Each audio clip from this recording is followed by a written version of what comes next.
Hello everyone, welcome back to the channel HRK Reactions. It's me Rick. आप सभी को प्रणाम और सत श्री अकाल. And with that note, कल वीडियो नहीं बना पाया मैं because of some issues out there. And बहुत सारे लिंक्स भाई लोगों ने भेजा मुझे to react to them and give my opinion regarding that videos. So आज मैं फिर से लेके आया हूँ. And with that note, don't forget to like, share and subscribe the channel. Hit the notification bell out there और button का गर्दन तोड़ देना, ठीक है. उस हिसाब से so today we'll be reacting that future में मार्स ग्रह में इंसान कैसे विकसित होगा. How will human evolve in future? So it looks interesting, the video looks interesting a bit, so let's start the video. 1 2 3 start. Hello friends, मैं गौरव और करोड़ों सालों के एवोल्यूशन के बाद जाके आज हम इंसानों के पास सवाल पूछने की एबिलिटी बिल्कुल. और उसी एबिलिटी के कारण हम ऐसे सवाल पूछते हैं कि आखिर और 1000 सालों के एवोल्यूशन के बाद इंसान कैसे दिखेगा. क्या हम टेक्नोलॉजी की एडवांसमेंट की वजह से खुद को मशीन्स के साथ फ्यूज कर लेंगे या इलॉन भैया के साथ मार्स पे जाकर घर बसाएंगे. और मार्स से याद आया कि हम मार्स पर जाने की कोशिश आखिर कर ही क्यों रहे हैं, जबकि वीनस हमसे ज्यादा करीब है और उसे लिटरली अर्थ का जुड़वा कहा जाता है. और अगर ऐसा कहते हैं ना कि स्पेस में हवा ही नहीं है, तो वहाँ पर एस्ट्रोनॉट्स एक दूसरे से बात कैसे करते होंगे. और बिना हवा के वहाँ पर कोई खुशबू भी तो फैल नहीं पाएगी. तो फिर नासा ने कैसे ये स्पेस के स्मेल वाला परफ्यूम बनाया है. हमें मामू बनाने का इरादा है. वेल ये सारे सवाल अक्सर हमारे दिमाग में आते रहते हैं और हमें सताते रहते हैं. और आज तुम्हारी इसी क्यूरियोसिटी को सेटिस्फाई करने के लिए मैं लाया हूँ आस्क जीएसएफ का एक ब्रांड न्यू एपिसोड, जहाँ तुम्हारे इन सवालों का जवाब मैं तुम्हें दूंगा. और अगर आपके पास भी कोई सवाल होगा तो नीचे #AskGSF करके पूछ लेना, क्योंकि आगे के वीडियोस में उसका जवाब आपको मिलते रहेगा. So बिना किसी देरी के let us start with today's video. Question number 1. Why won't NASA send humans to Venus? अब यार इस बात पे तो हर कोई एग्री करेगा. आजकल हमारे इलॉन भैया सारे न्यूज में छाए रहते हैं, क्योंकि वो मार्स पर इंसानों की कॉलोनी बनाने वाले हैं. पर मार्स पर ही क्यों? Why not Venus, जो कि अर्थ से ज्यादा क्लोज है, अर्थ का जुड़वा भाई है, उसका वेट, साइज, ग्रेविटी सब कुछ अर्थ से सिमिलर है. वेल, इसके पीछे का रीजन ये है कि वीनस जैसा दिखता है वैसा असल में है नहीं. इसे अर्थ का जुड़वा बोलते जरूर है, पर ये किसी जलते हुए हेल से कम नहीं है, क्योंकि यहाँ के सतह का टेम्परेचर पता है कितना है? 450 डिग्री सेल्सियस, जो कि एक पेंसिल के लेड को भी पिघलाने के लिए काफी है. और ऐसा भी नहीं है ना कि हमने यहाँ पर जाने की कभी कोशिश ही नहीं की. सोवियत यूनियन यानी रशिया ने 1970 और 1980 के बीच में कई अनमैन्ड स्पेसक्राफ्ट्स वहां पर भेजे थे, पर ज्यादातर स्पेसक्राफ्ट्स वीनस के एटमॉस्फेयर में ही पिघलने लग गए आइसक्रीम की तरह. और सबसे ज्यादा देर तक वहां पर टिकने वाला स्पेसक्राफ्ट भी सिर्फ 110 मिनट तक ही टिक पाया था. और ऐसे में तो सोच लो भाई, इंसानों का तो पहुंचते ही सीधा ऑमलेट फ्राई हो जाएगा. और वहां पहुंच के इस जलाती जलन को आप पानी डाल के भी नहीं बुझा सकोगे, क्योंकि वीनस में तो पानी ही नहीं है दोस्त. वहां के एटमॉस्फेयर में ज्यादा मात्रा में सिर्फ कार्बन डाइऑक्साइड ही भरा है और ऑक्सीजन के मॉलिक्यूल्स ही बहुत ही कम. कार्बन डाइऑक्साइड होगा तो सांस लेंगे तो मर ही इंसान की दम घुटते हुए मौत हो जाएगी. पर वीनस का कहर यहीं पर खत्म नहीं होता. वहां के एटमॉस्फेयर में भर भर के सल्फ्यूरिक एसिड भी प्रेजेंट है, जो कि इतना डेंजरस है कि अगर गलती से भी वो हाथ पर किसी के गिर गया ना, तो हाथ के स्किन, टिश्यूज, बोन्स सबके आर पार होके छेद कर देगा. और वहां के गर्म टेम्परेचर के कारण एटमॉस्फेयर का एसिड जमीन पर गिरने से पहले ही वेपराइज होके बादल बन जाता है, जिसकी वजह से वहां पर हर साल सल्फ्यूरिक एसिड की वर्षा होती है. पर इस सल्फ्यूरिक क्लाउड्स के कारण वीनस का एटमॉस्फेयर इतना डेंस है कि वो सन से आने वाले 80% रेडिएशन को रोक देता है. अब 80% is cool but not enough, क्योंकि अर्थ का एटमॉस्फेयर 95% रेडिएशन को रोक देता है. और अगर ये एटमॉस्फेयर नहीं होता तो रेडिएशन से हमें स्किन कैंसर 95% बाहर निकलते ही तुम्हारी आंखें कुछ ऐसी दिखने लगती. और तो और वहां का एक दिन भी अर्थ के 243 डेज के बराबर है. लेकिन उस दिन के अंत में वीनस का जो नीला सनसेट का नजारा है ना, वो देखने लायक है. सो या, you can always visit Venus for that lovely sunset. If you want to commit suicide, of course. Number 2, how does space smell? अंतरिक्ष या स्पेस हमसे इतना पास होके भी हमसे करोड़ों मील मानो दूर है, और हम उसके बारे में जितना जानने की कोशिश करते हैं उतनी ही नई पहेलियां और सवाल हमारे सामने खड़े हो जाते हैं। और उन्हीं सवालों में से एक है कि आखिर स्पेस का स्मेल कैसा होगा, अंतरिक्ष की महक आखिर कैसी होगी। ये बताने के लिए नासा ने एक परफ्यूम बनाया जो बिल्कुल स्पेस की तरह स्मेल करता है। लेकिन एक मिनट, कुछ हजम नहीं हुआ। जैसे हम सभी को पता है कि स्पेस एक वैक्यूम है और स्पेस में कोई भी सरवाइव नहीं कर सकता, क्योंकि वहां ना तो ऑक्सीजन है और ना ही कोई एटमॉस्फेयर। और इसीलिए अगर टेक्निकली एस्ट्रोनॉट्स अपने स्पेस सूट से बाहर निकले तो बस 15 सेकंड में ही उनकी मौत हो जाएगी। तो भैया स्पेस सूट के अंदर रहकर ये कैसे पता चला कि स्पेस की स्मेल ऐसी होती है? नासा वाले हमारा पप्पू काट रहे हैं क्या? वेल, दरअसल बात कुछ ऐसी है ना भाई, कि जो एस्ट्रोनॉट स्पेस में गए थे ना, वो खुद भी एक्चुअल में स्पेस को स्मेल नहीं कर पाए थे। लेकिन अपने स्पेस सूट्स और हेलमेट से आने वाली स्मेल से उन्होंने ये जज किया कि स्पेस कैसा स्मेल करता होगा। और उन्हीं में से एक एस्ट्रोनॉट थॉमस जेम्स के हिसाब से स्पेस स्मेल्स लाइक गरम एंड सूखा मीट। अब नासा से परफ्यूम खरीदना चाहोगे तो खरीद लो। नासा से कोई ये परफ्यूम क्यों खरीदना चाहेगा? सबसे पहले ये जानते हैं कि नासा का ये परफ्यूम किसने और क्यों बनाया। दरअसल एक ही आदमी था जिसने बहुत ही सटीक तरीके से स्पेस की स्मेल का पता लगाया, और वो था एस्ट्रोनॉट डॉन पेटिट। उनका कहना था कि जब वो ISS पर एयरलॉक्स रिलीज करके एस्ट्रोनॉट्स को अंदर लेने के लिए हैच को ओपन करते थे, तब उन्हें हमेशा एक अजीब सी स्मेल आती थी, पर वो फिगर आउट नहीं कर पाते थे कि वो किस चीज की स्मेल थी। उन्हें लगता था कि शायद वो एयर डक्ट से आ रही होगी, लेकिन कुछ समय के बाद उन्होंने नोटिस किया कि वो अलग सी स्मेल सिर्फ एस्ट्रोनॉट्स के सूट्स, हेलमेट्स, ग्लव्स और जो टूल्स वो ISS के बाहर लेकर जाते थे उनमें से ही आती थी। और तब जाके डॉन पेटिट को ये पता चला कि वो स्मेल असल में स्पेस की है, जिसे उन्होंने डिस्क्राइब करते हुए कहा कि वो थोड़ी सी स्वीट मेटालिक स्मेल थी। और पृथ्वी पर वापस आते ही उन्होंने उस स्मेल को रिक्रिएट करने की कोशिश की। और अगर आप भी घर बैठे बैठे मस्त में स्पेस की स्मेल को सूंघना चाहते हो तो इस रेसिपी को तुरंत नोट डाउन कर लो। सबसे पहला स्टेप, स्मेल के अंदर के स्मोकीनेस के लिए सबसे पहले डालो सनोबार के पेड़ से निकला हुआ टार, और फिर सूखे मीट की खुशबू के लिए डालो कुछ हेलिक्रिज्म फ्लावर्स, और फिर उसमें मिलाओ अपनी स्ट्रॉन्ग स्मेल के लिए जाने वाला मोटी सौंफ का एसिड। बस फिर इस मिक्सचर को कुछ टाइम के लिए एक एल्यूमिनियम फॉइल में डाल के एक जार में डाल दो, और फिर घर बैठे बैठे लो स्पेस का मजा, बिल्कुल डॉन पेटिट की तरह। पर नासा वाले थोड़े और स्मार्ट थे, उन्होंने इसका डायरेक्ट परफ्यूम ही बनाकर इसे कमर्शियलाइज कर दिया, एंड इवन ताकि स्पेस में जाने से पहले वो एस्ट्रोनॉट्स को एक्सपीरियंस करा सके कि स्पेस की स्मेल कैसी होती होगी। और हाँ, प्रोसीजर जितना खराब था उसकी खुशबू उतनी खराब नहीं है। एक्चुअली रिव्यूज बताते हैं कि इट स्मेल्स लाइक रास्पबेरीज, और साथ में रम और barbecue. Number 3, how will humans evolve in 1000 years? हम इंसान करोड़ों सालों पहले जानवर से इवॉल्व होके आज पृथ्वी के सबसे स्मार्टेस्ट जीव बन चुके हैं कि नहीं बताओ। पर हमारा एवोल्यूशन यहीं पर नहीं रुका, हम हर पल इवॉल्व हो रहे हैं, और इसका प्रूफ भी हमारे सामने है। 130 साल पहले एक एवरेज मेल की हाइट 5 फुट 7 इंचेस हुआ करती थी, पर आज एवरेज हाइट 5 फुट 9 या 5 फुट 10 हो गई है। लेकिन इस एवोल्यूशन के साथ सिर्फ हाइट ही नहीं, हमारी क्यूरियोसिटी भी इवॉल्व हुई है, और इसीलिए ना हम ये जानने के लिए भी क्यूरियस है कि अगले 1000 साल बाद इंसान इवॉल्व होके कैसे दिखेगा। सो इस सवाल के 3 पॉसिबल जवाब है। जवाब नंबर 1, नेचुरल एवोल्यूशन। जैसे हमने पहले देखा, नेचुरली इवॉल्व होने के कारण हमारी हाइट कुछ 100 सालों में बढ़ चुकी है, और साथ ही पिछले 60 सालों में हमारी लाइफ स्पैन भी और 20 साल बढ़ चुकी है। यानी हम फ्यूचर में और ज्यादा लंबे होंगे और हमारी लाइफ स्पैन भी और ज्यादा होगी। इतना तो कॉमन सेंस है। लेकिन आज जो ग्लोबल वार्मिंग चल रहा है ना, उसके कारण आने वाले कुछ सालों में पृथ्वी का तापमान और बढ़ जाएगा, और उसमें डार्क स्किन हमारा एक एवोल्यूशनरी एडवांटेज बनेगा, क्योंकि डार्क स्किन में ज्यादा मेलानिन प्रोड्यूस होने के कारण वो हमें सूरज से आने वाले खतरनाक यूवी रेडिएशन से प्रोटेक्ट करेगा। और एवोल्यूशन की वजह से इतने सालों में हमारे ब्रेन का साइज भी कम हो चुका होगा। बट टेंशन मत लो, साइज छोटा होने के कारण हमारा ब्रेन बस और ज्यादा एफिशिएंट हो गया होगा। और इसमें आइंस्टाइन का ही एग्जांपल ले लो, उनका ब्रेन एवरेज इंसानों के ब्रेन से छोटा था, can you believe it? But हम सभी जानते हैं उस इंसान ने कैसे दुनिया बदल दी। सो ओवरऑल देखा जाए तो हम नेचुरल एवोल्यूशन के कारण ज्यादा जिएंगे, हमारी हाइट ज्यादा होगी, हमारा स्किन डार्क होगा, और हमारा ब्रेन छोटू होगा। Not a bad deal, right? But दूसरा ऑप्शन देखते हैं, कंबाइनिंग विद मशीन्स।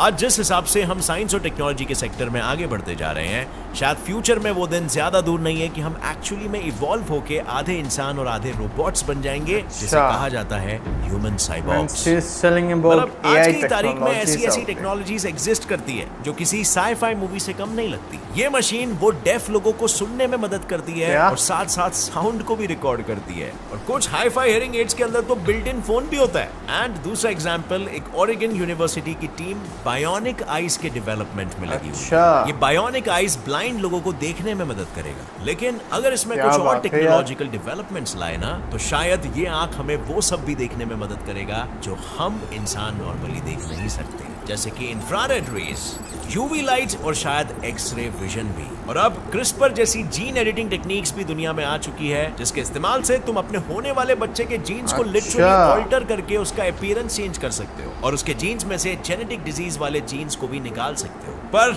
ये सब तो बस सिर्फ एक शुरुआत है। क्रिस्पर के बेसिस पे तो ये बोलना भी पॉसिबल है कि फ्यूचर में तो ऐसी भी टेक्नोलॉजीज आएंगी कि हम खुद के ही जीन्स और डीएनए को भी चेंज कर पाएंगे और खुद को ही बीमारियों से इम्यून कर पाएंगे, और साथ ही खुद के एजिंग के प्रोसेस को भी रिवर्स कर सकेंगे। और शायद ये भी पॉसिबिलिटी है कि हम हमारे बॉडीज में नैनोबॉट्स यानी छोटे छोटे रोबोट्स को भी इंटीग्रेट करेंगे, ताकि हम ह्यूमन बॉडी के लिमिटेशंस को तोड़कर सुपर ह्यूमन स्ट्रेंथ और इंटेलिजेंस अचीव कर सके। और इसीलिए मैं कहता हूँ इंसान फ्यूचर में साइबॉर्ग्स जैसे हो जाएंगे, यानी a mixture of human and robots, बिल्कुल टर्मिनेटर की तरह।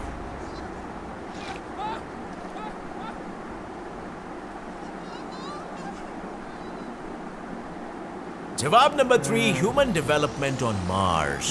तो चलो अब थोड़ा सा इलॉन मस्क के मार्स पर कब्जा करने के प्लान के बारे में बात करते हैं, क्योंकि समझो अगर हमने मार्स पर कॉलोनी बना ली ना, तो शायद ह्यूमन एवोल्यूशन एक दूसरे ही दिशा में जंप स्टार्ट हो जाए। मार्स की कंडीशंस अर्थ के कंपैरिजन में बहुत ही अलग है। जैसे अर्थ के मुकाबले मार्स पर 66% कम धूप गिरती है, जिसके कारण हमारे आंखों के प्यूपिल्स इवॉल्व होके और बड़े होने लगे, ताकि हमारी आंखें ज्यादा लाइट एब्जॉर्ब कर सकें और हम अंधेरों में देख पाए। और अमेरिकन एरोस्पेस इंजीनियर रॉबर्ट ज़ुब्रिन के अनुसार मार्स पर अर्थ से 68% कम ग्रेविटी होने के कारण हमारा स्पाइनल कॉर्ड और लंबा हो सकता है, जिसकी वजह से हमारी हाइट कुछ और इंचेस बढ़ जाएगी। और इसी वजह से मार्स पर पैदा होने वाले बच्चे अर्थ के हर इंसान से लंबे होंगे। Number 4, can we talk in space?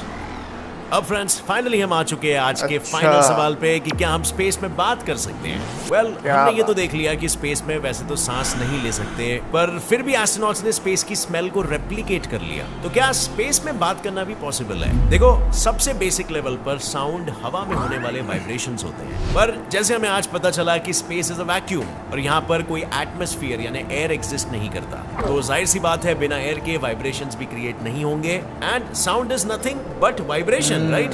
इसीलिए स्पेस में एक दूसरे से बात करना पॉसिबल नहीं है। तो अब ये सवाल आता है कि एस्ट्रोनॉट स्पेस में एक दूसरे से कम्युनिकेट कैसे करते हो? तो यूजुअली उनके हेलमेट्स में एक डिवाइस लगा हुआ होता है जो साउंड को रेडियो वेव्स में कन्वर्ट करता है और फिर वो रेडियो वेव्स एमिट होते हैं, और स्पेस में रेडियो वेव्स बिना किसी प्रॉब्लम के ट्रैवल कर सकते हैं। इसीलिए ये रेडियो वेव्स एक एस्ट्रोनॉट से दूसरे एस्ट्रोनॉट तक ट्रैवल करता है और फिर दूसरे वाले एस्ट्रोनॉट के हेलमेट में लगा हुआ डिवाइस इन वेव्स को साउंड में कन्वर्ट करता है, और इसी तरह एस्ट्रोनॉट्स आपस में बात कर पाते हैं, which is very different from how we talk to each other on Earth.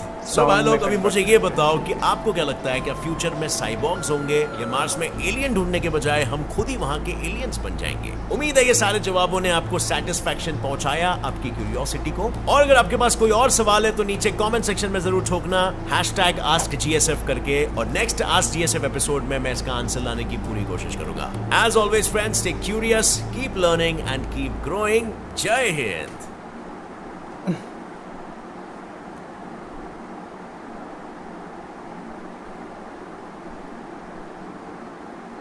So with that note guys, video ख़त्म होता है। It was really interesting video. देखो, इसमें बहुत सारे टॉपिक्स कवर किया गया है, लेकिन मैं कुछ चीज़ें क्लियर करना चाहूँगा कि जैसे कि बोल रहे थे मार्स पे जाना, उस पर बस ना, ठीक है। Firstly I would tell them कि तुम जिस जगह पे अभी रह रहे हो, पहले उस जगह पे को तो सुधारो यार। दे आर टेलिंग अबाउट कुछ 100 years में हमारा हाइट थोड़ा बड़ा हुआ है, लेकिन in the coming years height उतना बढ़ेगा कि नहीं, I don't know about that, because जितना मैं जानता हूँ, you need an environment friendly nature. पूरी पृथ्वी पे ग्रीनरी कितना है उस पर डिपेंड करता है कि आप उतना लंबा होंगे या नहीं, क्योंकि पहले के समय में we have heard about the giant peoples whose height were maybe 18 to 20 feet, if I'm not wrong out there, which was covered on the history and उनका skeleton भी मिला है। तो उस समय के ज़माने में वो लोग इतना हाइट कैसे थे उन लोगों का? तो साइंटिस्ट बताते हैं उस समय उतना क्या बोलते हैं, बिल्डिंग्स बोल लो, उतना कंस्ट्रक्शन वाली चीज़ उस वास्ट लेवल पे नहीं था। फॉरेस्ट्री के एरिया जो आज शायद 12 to 10% रह गया आर्ट में, उस समय 25 to 30% था, उस रेशियो था उस समय। So obviously it will impact. और आज जो हम लोग जानवर देखते, it may be dogs, it may be cats, अगर 30% फिर से ग्रीनरी हो जाता है आर्ट में, तो उनका भी साइज़ टाइम टू टाइम बड़ा हो जाएगा उस हिसाब से अगर देखें। और जो बोलते हैं smell about moon smell, it's all business man. I don't think it's a good thing to do, but if they want to sell it's their choice, but I don't think. हाँ, एक बार के लिए आप खरीद के सुन सकते हो, या फिर आप खुद भी, if you're a science student, if you have the ambition to see how it smells, you can do the experiment and you can find it there only. But ये परफ्यूम कोई खरीदेगा और अपने ही शरीर में लगाएगा, I don't think it's a good thing or a good way to look after on it. And then बोल रहे थे ह्यूमन और रोबोट्स का मिक्सचर बोल रहे थे। वेनस में तो जा नहीं सकते, it's obvious, it's too heat out there. लेकिन मार्स में अगर जाते भी है, आग भरे हो जाएंगे, वो हो जाएंगे, ठीक है। If you go and you can survive, it's good, but पानी भी होना चाहिए। बिना पानी के आप सर्वाइव नहीं कर सकते, चाहे आप ह्यूमन्स हो, चाहे आप एलियंस हो, या कोई भी प्राणी हो इस दुनिया में। Water is a source of living creatures, so you need to find out that things. और अगर सेटल भी करते, it's trillions of dollars they waste to do. So इससे बेहतर है कि आप अपने कंट्री को पहले सुधार लो, 100% पोटेंशियल लेके आओ उस कंट्री में, अर्थ में, फिर आप अर्थ से निकलो और बाकी कंट्री में जाओ। It will be much more efficient. It will take too much time to reach at that level what they are thinking right now. So yeah, फिर बोल रहे थे ह्यूमन अर्थ छोटा हो जाएगा, ब्रेन छोटा अच्छा ही है। हम लोग चींटी को देखते, चींटी इतना छोटा होने के बाद भी बहुत सारा काम कर लेता है, बहुत सारा वेट उठा लेता है। सो ये भी ताज्जुब की बात होती है हमारे लिए कि इतना छोटा creature, how they have so much bigger potentials.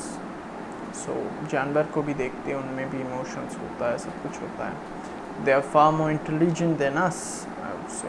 लेकिन ह्यूमन भी इंटेलिजेंट है, लेकिन they don't use their highest potential capabilities out there, so it differentiates us from the animals out there. हाँ, और लास्ट में कह रहे थे कि let's see what happens on future किसी को भी नहीं पता, so hope for the best.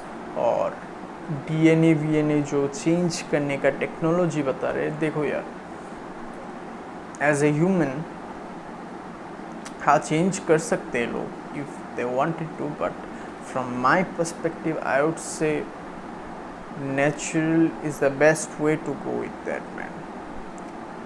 और अगर आप चेंज करते हो DNA को किसी बच्चे का, फिर जब वो आता है उसमें कुछ खामियां दिखती है, then you can't change it, it's with him. So you have to be really careful about that things what you are telling and what not. चाहे कितना भी एडवांस हो जाए टेक्नोलॉजी, जब तक ह्यूमंस को उतना ट्रस्ट नहीं हो जाता उन टेक्नोलॉजीज़ पे, they can't use them. So you can't say that everything could be done like this.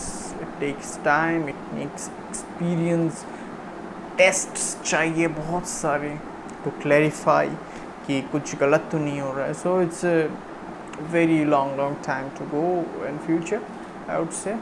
लेकिन या टेक्नोलॉजीज़ आ रहे हैं जो ब्लाइंड लोगों के लिए आ रहे हैं, डेफ लोगों के लिए आ रहे हैं, ये बहुत ज़्यादा हेल्पफुल है, I would say, for future also, for next generations also. It will help them to work with the normal peoples as we do.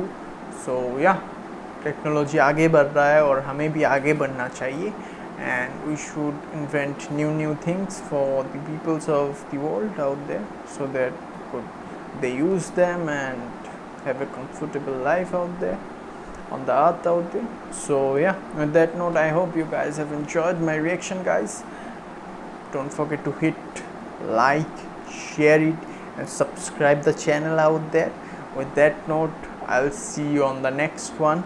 Bye.